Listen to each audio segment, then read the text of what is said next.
My name is Colin Webster and I'm part of the education team here at the Ellen MacArthur Foundation. Joining me today is Seb Reid, who often writes about the circular economy and our news platform Circulate. Thanks very much for joining this session tonight. It's one of 100 live sessions that are taking part this week, the final week of the Disruptive Innovation Festival. And it is the final week, sadly. It's been a 3-week long, or it's almost been a 3-week long exploration of the ideas and the technologies that are helping to disrupt our economy. Ideas like biomimicry, like design thinking, impact investing, and systems thinking, and a host of others. And of course, everything is held at thinkdiff.co. So do go and browse through all of our various sessions there and join in with the discussion on all the different pages. And today's session is about discussion. It's about discussing this idea of a circular economy. It's a term, of course, the Ellen MacArthur Foundation is very fond of. It's something that we were formed in order to speak about and hopefully accelerate the transition towards. That's going to be the feature of today's session. We're going to speak for around about 25 to 30 minutes. And throughout it, we want to take your questions. And how do we do that? You can put your questions to us by using the comments box at the bottom of the page you're watching this on, or if you're watching this through Google Hangouts, then there's a Q&A facility. You can pop questions into there. And there's a third way, which is you can use Twitter, the hashtag ThinkDiff, and we'll keep an eye out on that. You can also post questions to us, but we won't deal with them live. So we're going to start talking about circular economy. And my man Seb here actually has a definition. He wants to tell us what is the circular economy. Thanks, Colin. I've always wanted you to ask me that question. So yeah, we're going to start with a definition. So a circular economy is restorative and regenerative by design and aims to keep products, components and materials at their highest utility and value at all times. Now, what does that really mean? Well, I think the easiest way to start talking about a circular economy is to talk about what we consider, or how we view today's economy, which is predominantly linear. So we're all familiar with this. We take something out of the ground, usually a mineral or material. We make some sort of product out of it. And at the end of life, it pretty much gets thrown away, except that there is no real way. And a small amount of it is recycled. But of course, it's never been designed to be recycled in the first place. And consequently, a huge amount of value is lost. And the whole process is extremely energy intensive, and all that energy value is lost. And we're obviously running out of space to put stuff in the ground. So we have a double conundrum there. And the energy intensity is at the earlier stages, isn't it, of Exactly. the system, the take and make stages. So it's a wasteful system. It doesn't make sense, obviously, from a materials perspective, given we've got finite materials. But nevertheless, we have to argue it's been a successful system. Yeah, I think, and that is argued quite often. But I think the success of the linear economy has come in a context of very cheap materials, very cheap energy, very cheap labor, and also plentiful access to credit. And I'd probably say that all of those factors in some way or another now in today's economy are either very much reduced or simply non-existent. And in addition to that, there's a huge amount of waste in a linear economy. A huge amount of value is lost. In our second report, so volume 2 of Towards the Circular Economy, we looked at the fast-moving consumer goods, that's easy for me to say, sector alone. And out of a $3 trillion net value of materials, more than 80% of that was lost as waste. And that's food, beverages, packaging, textiles. Yeah, clothing was in that report as well. A huge range of products. And actually, fast-moving consumer goods is perhaps one of the most difficult areas to apply circular economy methodology, one of the most challenging areas, and we'll probably come onto that a little bit later with some of our case studies and examples.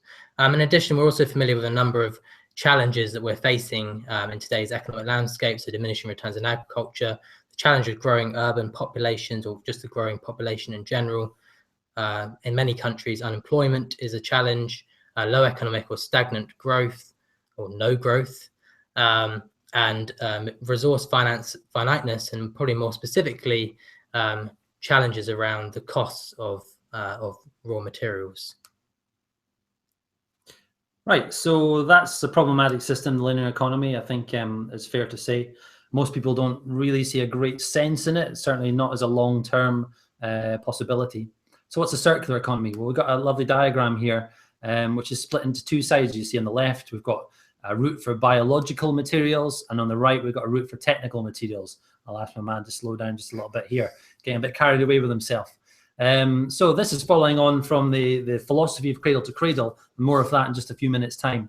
We're going to concentrate on the right-hand side of this diagram, the technical cycle. So technical materials are those materials which are man-made, which cannot be returned safely to the biosphere, unlike biological materials. So things like metals, polymers, alloys, etc.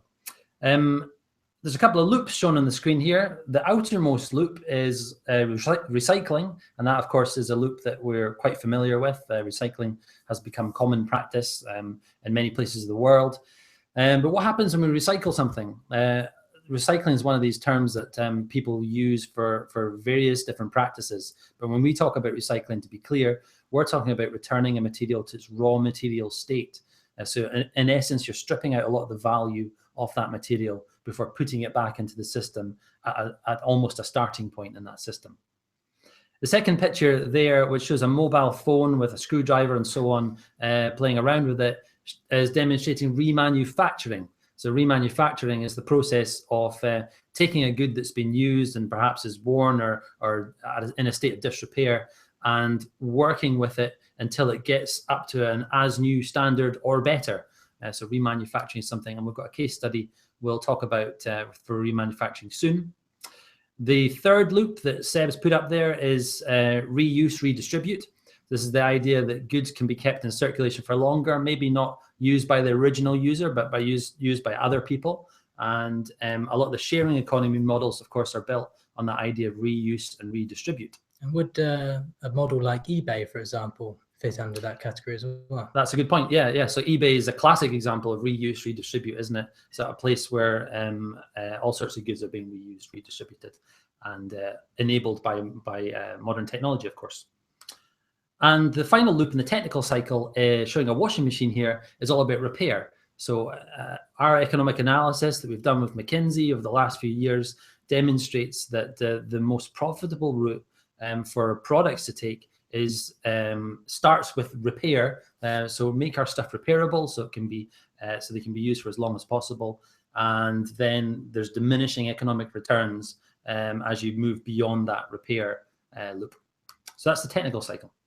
And on the biological cycle, you'll probably notice, first of all, that there's actually a few less loops, and perhaps the biological cycle is less explored than the technical cycle. In fact, probably in ourselves, we're a little guilty at times of, when we talk about circular economy, focusing on the technical side, the remanufacturing, the reuse models, and there's a lot of opportunity potentially untapped and unexplored on the bio side of this diagram.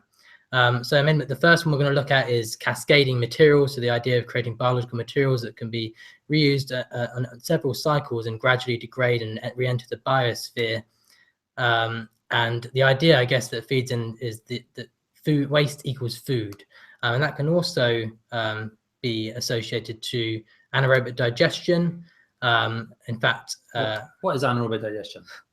It's a process of turning biological waste, for example, food waste, and heating it into something that then creates energy of some kind. So heat, electricity, and actually it creates a byproduct that can also then be used in fertilizer. Do you get any numbers off the top of your head as to the value of anaerobic digestion? Funny enough, Colin, I was thinking about this in the lead up to this event, and I can tell you that towards the Circular Economy Volume 2, which based on this event so far, I've seemed to have read recently, for every ton of food waste, that report found that $172 of value could be extracted, and that's through a combination of heat, power, electricity, and also fertilizer product. So it creates a full cycle. And just to say, there's I actually don't know what you call that little beaker. It's a beaker, isn't it? Down the bottom left-hand side. That's telling us something about extracting biochemical feedstock, which apparently, being no chemist, is a much smarter way to deal with our waste before sending it to an anaerobic digester. So I watched Professor James Clark, I think at University of York, talking about the real value in extracting biochemical feedstock. Yeah, that's one for the scientists in the audience, I think. But altogether, what we should say that term in the bottom left, waste equals food, is what drives the whole system, right? It's all about creating a regenerative flows, which takes us back to that definition you gave us at the start. Exactly, and the whole thing, of course, needs to be powered by renewable energy sources in the long term, or at least a long-term system can only be prosperous and can only work with renewable energy sources. And over time, the idea is to minimize as much as possible the amount that goes to landfill, the amount that is wasted, that materials, as again referring to the definition, that materials both biological and technical are kept in constant high-value cycles, and over time, neatly on this diagram, that landfill disappears altogether. Cool. Okay, I see some questions are coming in through the comment section on the page at Think Diff. That's wonderful. We'll come to that in a minute. Jean, thanks for your comment there, and Joe as well. And just to remind people, you can also put questions into the panel on the right-hand side of the screen if you're watching this in Google Hangouts. So the circular economy is driven by a few schools of thought that we're hopefully quick to give credit to, and so we should. I already mentioned Cradle to Cradle. And that was a seminal book written, I think, in the 90s by Braungart and McDonough, or maybe it was the early 2000s, I'm not so sure. It's worth saying that Michael Braungart is actually appearing at the Diff on Wednesday at 2 o'clock, and he'll be talking about the Cradle to Cradle concept then and the latest updates on it. So definitely tune in for that session if that's tickled your fancy. Yeah, he's well worth listening to. So Cradle to Cradle, most of all, I guess, we've taken that idea of two different resource flows from Cradle to Cradle, but a few other ideas in there too that be recognizable to anyone who knows the Cradle to Cradle stuff. Biomimicry is another inspiration. Janine Benyus, of course, is the lead figure behind the biomimicry movement. And we would say the circular economy is a biomimetic system, so it's one which mirrors living systems. Walter Stahel, he's been writing about the circular economy since the late 60s, I believe, and his big book, The Performance Economy, argues that we need to sell products as service instead of products. We should have a closed loop or a lake economy. I think, no, river economy, he calls it, not a lake economy. It's interesting that you say he's been writing about the circular economy since the 1960s. Maybe that's a question for our audience, actually. Why do you think that now we've got such an interest in such there seems to be so much being written and said and being done about circular economy practices? Throw your comments in the comment space below this video, and we're really keen to hear some of the factors that you think are driving this change now, why the time is now. Cool, good question. And then there's a couple of other inspirations there. Natural Capitalism was a huge book. I think in the early 90s, we spoke with Hunter Lovins, who's one of the co-authors of Natural Capitalism. In week 1 of the Diff, you can catch up on that session and hear Hunter's thoughts about natural capitalism and the circular economy.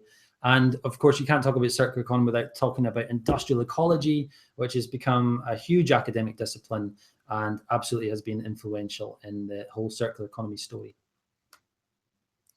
And also, there's been a lot written, and in particular, what we in this graphic or this image here shows a collection of our publications alone, a lot of studies, a lot of research books that justifying and investigating some of the possibilities and the economic potential of the circular economy. It's not just us, but in fact, a number of other organisations, including WRAP, Green Alliance, Zero Waste Scotland, Club of Rome, have produced numerous reports on different aspects of the circular economy that suggest a tremendous economic opportunity, or there's been reports on jobs and various other factors as well.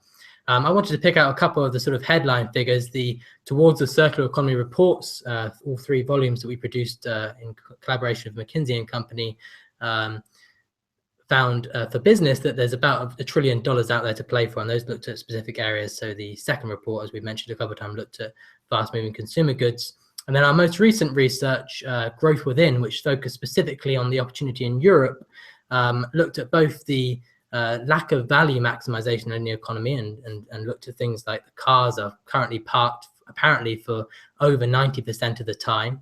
The average European office is used less than 50% of the time, and more than 30% of food is wasted across the value chain. And when it looked at the different models that could be adopted or could be adapted in Europe to deal with some of those, or to maximize some of those assets, it found that a 7% additional GDP growth could be achieved by 2030, nearly 50% CO2 emissions could be cut by 2030, and overall near 2 trillion euro benefit to the economy by 2030. I hope you all wrote down those numbers because there will be a quiz at the end of this. Seb, we asked a question earlier. Why do you think the time is now for a circular economy. And I've got a couple of comments have come in. Emily says she thinks that the technology is simply ready for a circular economy now. And a comment by Bruce, who says we're only now starting to understand how the world works. That's a pretty interesting reflection, isn't it? Yeah, I think in both cases. And I see too, we've got a question that's come in from Lindsay through the comments, who says, how do you see biomimicry fitting into the circular economy and being utilized? It's a real interesting one. Do you want to pick that one up, Seb? How do you see biomimicry fitting into the circular economy being utilized? Well, I think biomimicry design is, but not just, I think it's important to say that biomimicry design, it's not just talking about products being designed to inspire, but we're talking about systems and really looking at the way that natural systems have thrived on planet Earth for such a long period of time. There's a figure that the Biomimicry Institute uses, that so many billion years of R&D that we can take advantage of. But I guess that natural systems tend to be not very wasteful. In fact, not wasteful at all. There is no waste in nature. They tend to be extremely effective, not always extremely efficient, but extremely effective. And they tend to link in with one another. And I think those are certainly things that we can draw inspiration from when we're thinking about the sort of economic system or certain, I guess, human existence on Earth might look like in a prosperous future. And it's such an inspiring field of study, biomimicry. The spider's web is stronger, relatively speaking, than steel. I mean, what can we learn from that? How can it be that insects and birds can fly across the Atlantic Ocean powered only by the sun? And that's remarkable. So there's a lot to learn from biomimicry, and can therefore be applied within the biomimetic model. And of course, totally giving the whole Biomimicry Institute credit, they don't just talk about products either, do they? They always talk about the system is the real crucial thing. And I think the other point in that is, of course, that what is achieved in nature is achieved without toxic chemicals and adhesives and various other things that damage the environment. It's all achieved with things that integrate into the environment. Harmless, so, yeah. Harmless, exactly. Or healthful, I think is Brongar McDonald would put it. A couple of comments, right, have come in. Thanks for the comments on the page.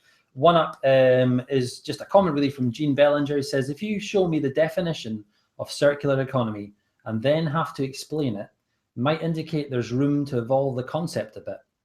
I keep telling people it's the zero garbage economy. Now that's interesting. We tend not to talk about a zero garbage economy, don't we? Because we see the circular economy as a restorative, regenerative one.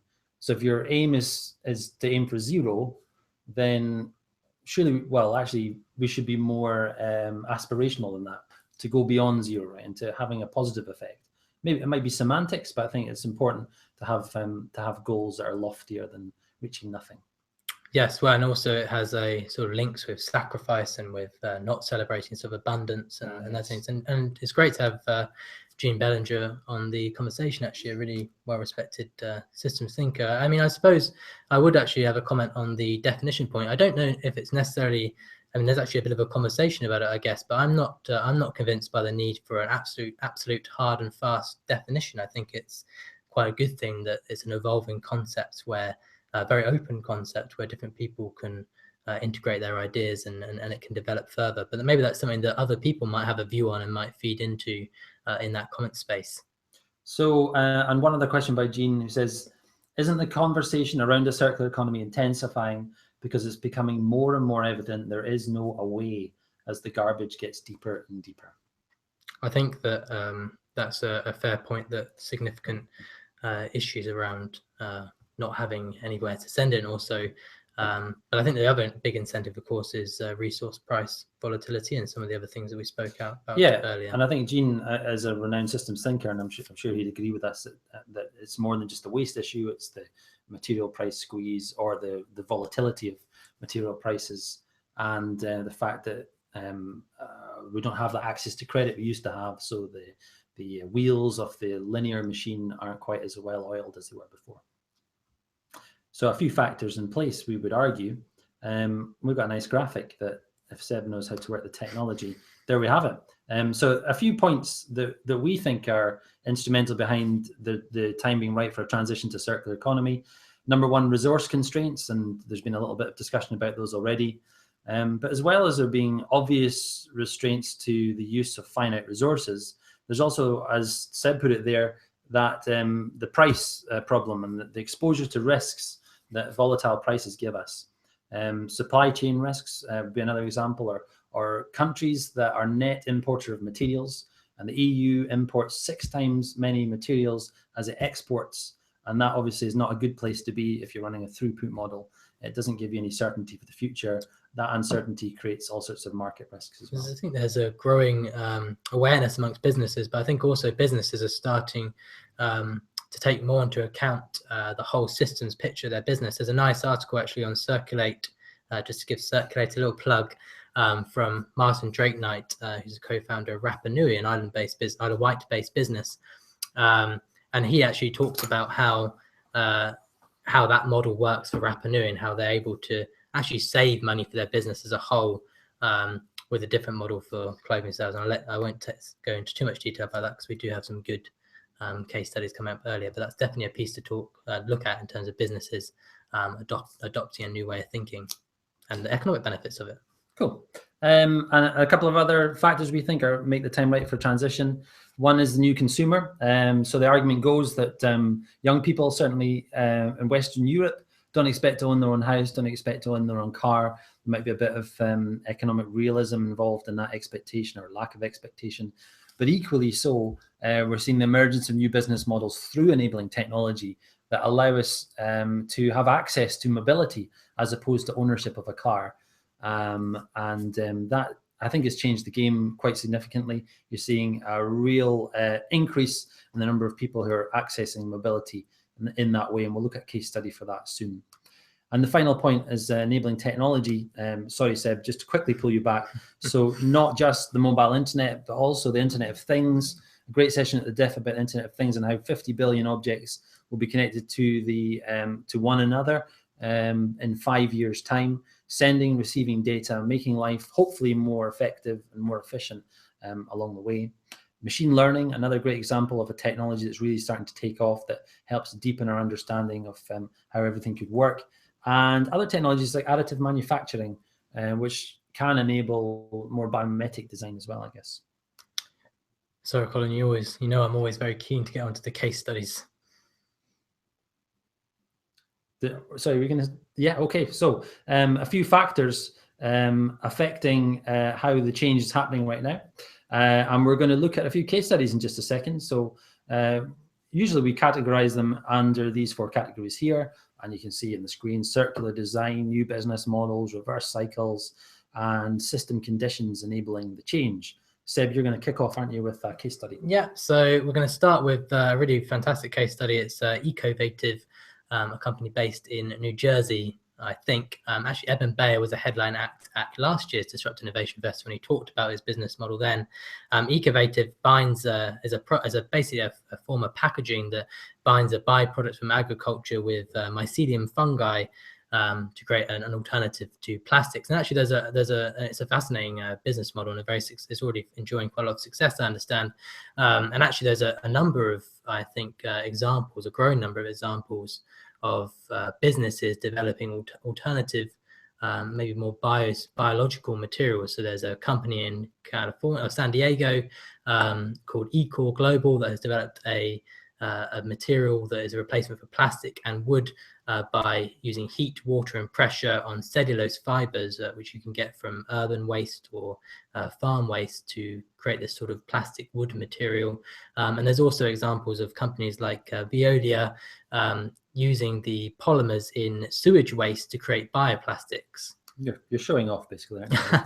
All these case studies. Yeah, I mean, I'm very interested in the alternative material space, and I think it's a big place for maybe part of that biological picture that's emerging more and more. Sure. This example is Splosh, which is an example of both a fast-moving consumer goods product being adapted and a new business model. So Splosh, they take the idea of a traditional household cleaning product, which you normally buy a bottle of Fairy liquid or something off the shelf.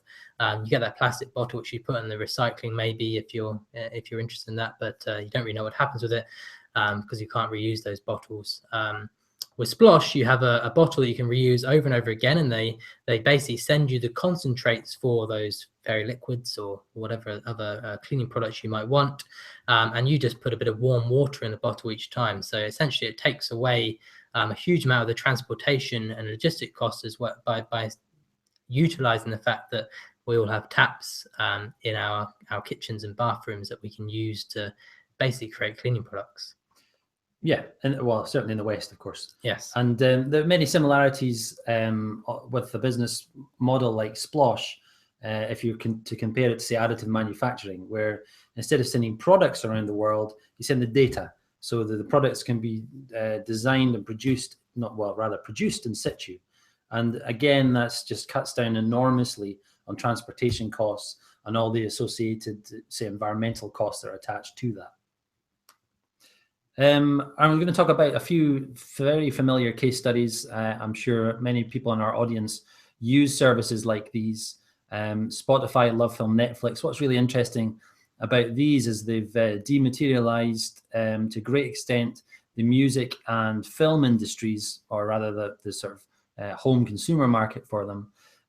Here in the UK, stores like H&M and like Blockbuster have more or less fallen by the wayside because in essence, they didn't keep up with modern technology and consumer preferences, to go back to that earlier point. So we can access things like these services on our mobile devices. We've got a massive library of films and music that we can access at the click of a button.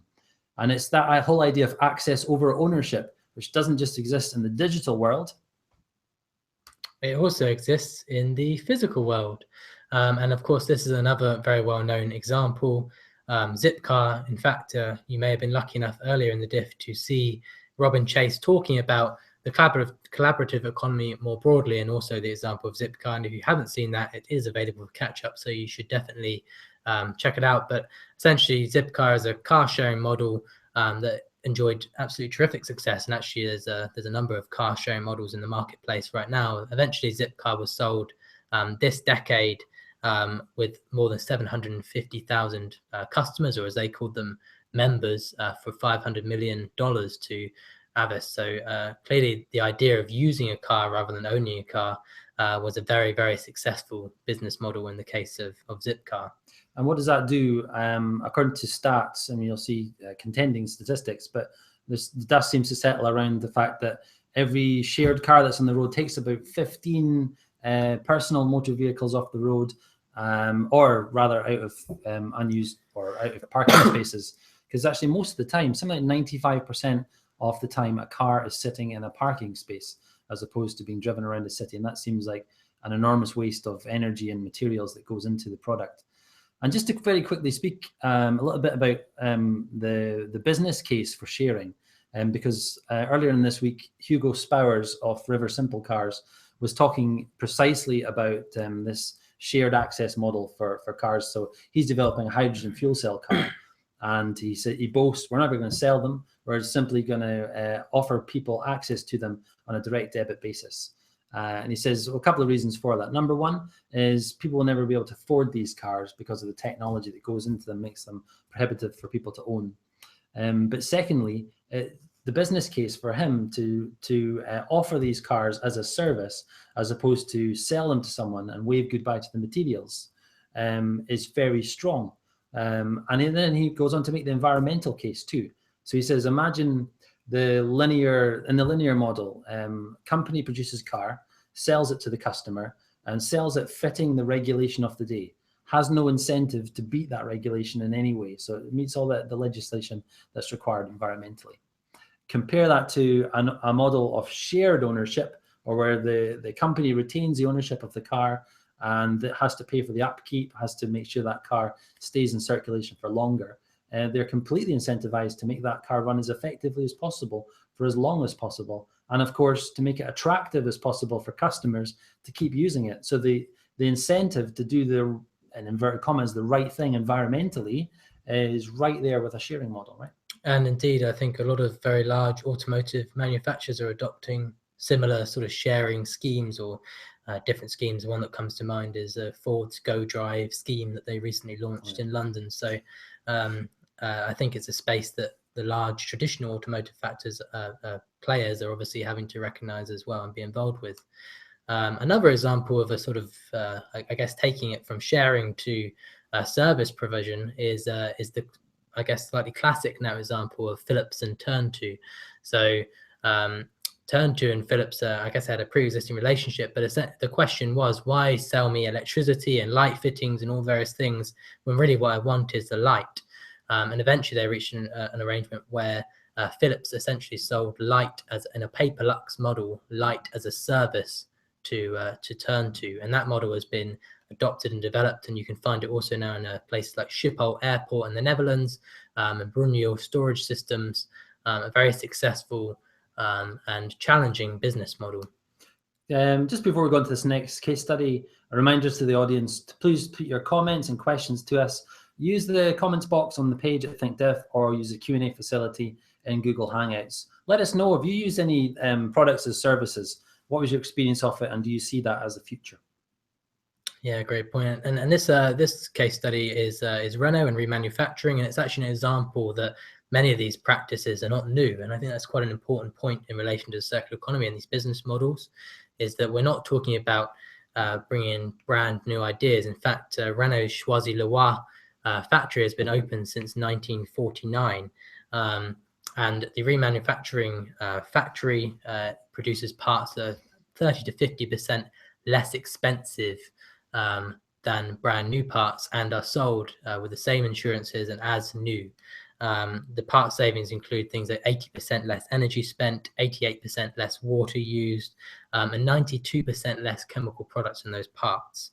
The plant has an annual turnover of more than $100 million per year. So, I mean, this is their most profitable facility worldwide, right? That's right. Yeah. And the former CEO of Renault a couple of years ago, I heard him speak, and he said this type of skill set, the knowledge of how to make something to fit within remanufacturing is what they want more of. They want more of these facilities and want more people who know how to remanufacture vehicles or vehicle parts in this case. Yep. Very encouraging. And indeed, car manufacturers like Renault are some of the most affected by these sort of volatile resource prices. Okay. The next case study I want to talk about just very briefly, one we've actually heard of a couple of times at the Diff, SunPower. SunPower based in the US, and they're a major supplier of solar panels. And I think they ticked a lot of the boxes when it came to sustainability, and have done so for a long time. But Marty Neese, whose job title I've forgotten, he's one of the executives. He's a COO. Thank you very much, Seb. So he came across the circular economy framework a few years back. He read one of the reports that we produced with McKinsey and was really inspired by this. And he was so inspired that he asked all the executives at SunPower to read the report and then to work out how they can shift the company from the way they were practicing at that time to fit within a circular economy framework. And he tells the story. It's really fascinating, and you can see it at ThinkDiff on Catch Up. I think it's called The Business Case for a Circular Economy. And essentially, they shifted every single one of their practice, or they're in the process of shifting all of their practices to fit entirely within that circular economy framework, including things like selling the panels as a service, and obviously thinking about what happens to the panels afterwards. And one of the coolest stories I heard was that he's challenged the engineers to think about the biological cycle. What happens on the shady side of the devices? I heard him put it once, or the shady side of the panel. What can we do there to fit in the biocycle? That's really cool. It's interesting how pervasive the idea can be. Actually, I was on a session with Marty. I was on the business case session, and I've heard that they even utilize the land around the solar panels as grazing land to both maintain the grass. So they have sheep, and apparently the land is especially fertile. So really interesting what can happen when you start to allow an idea to infiltrate sort of different aspects of your business. I can imagine that there aren't a lot of solar companies that also own sheep. Yeah, cool. But listen, a critic might well say that's all fine and well. There's a bunch of case studies. Isn't that fun? But actually, surely it's about more than that, Seb. Yeah, and I think that's perhaps the step that Growth Within as a report took. And up on the screen here, we've got some more figures, so note these down as well.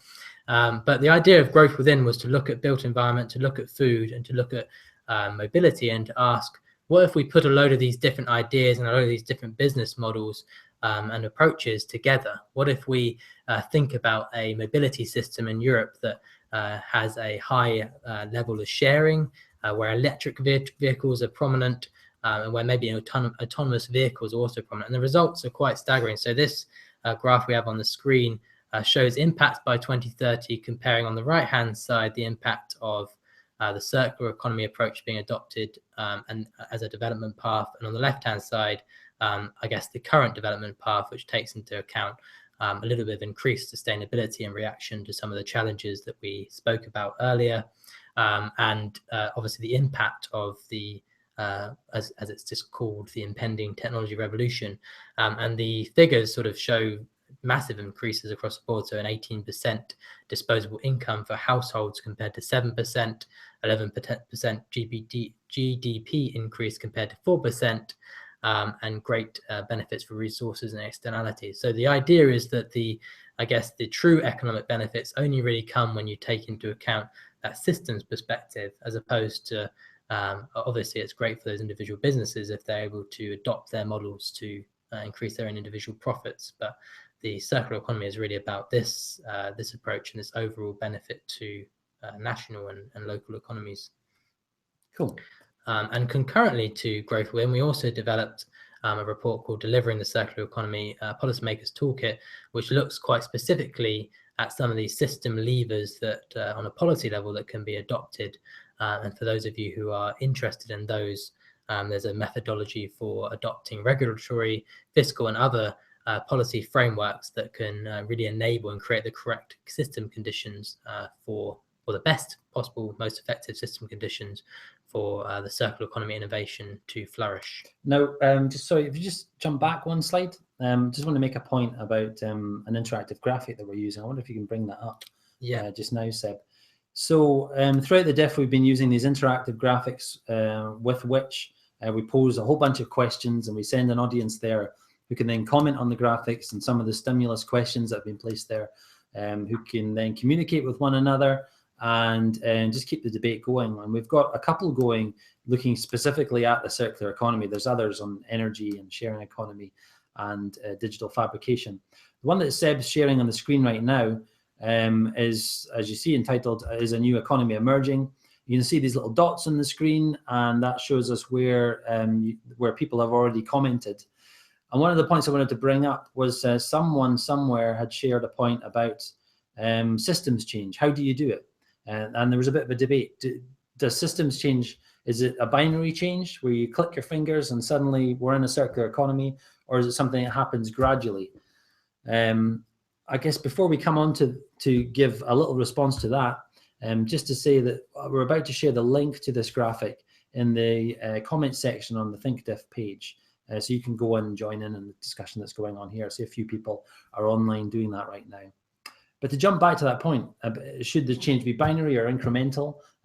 There's obviously a strong debate on both sides, but I think I fall more into the incremental side, especially when you look at our policymakers toolkit, and you can see that there's all sorts of barriers in the way just now of making that change happen overnight. It's not going to happen overnight, surely.